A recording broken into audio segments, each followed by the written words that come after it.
आपल्याला आता त्रिकोण PQR च्या बाजूंचा काय काढायचा आहे, लंब दुभाजक, आणि त्याचा गुणधर्म बघायचा आहे. ठीक आहे, तर आपण एक एक बाजू घेऊया. पहिली बाजू कोणती घेऊया, बाजू PQ. त्या पॉइंट वरनं चाप मारून घेऊया. Q पॉइंट वरून घेतला, निम्म्यापेक्षा जास्त अंतर, चाप मारला.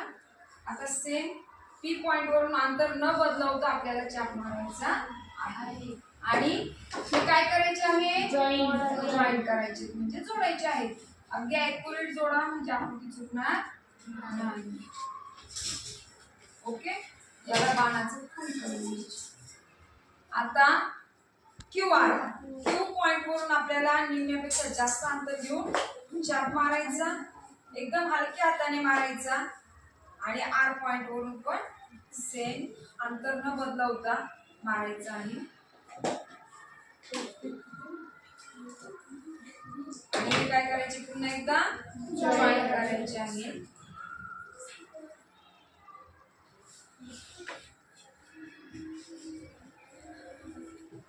ओके, समजलं इथपर्यंत? हो.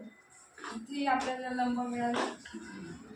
सेम आपल्याला PR पासून पण चाप मारायचे, बाजू PR आहे, P पॉइंट पासून चाप मारले, आणि R पॉइंट पासून पण चाप मारले. आता हे काय करायचे, आपल्याला पुन्हा एकदा जॉईन करायचे आहेत, जोडून घ्यायचे आहेत. बघा, एकदम ॲक्युरेट जोडा.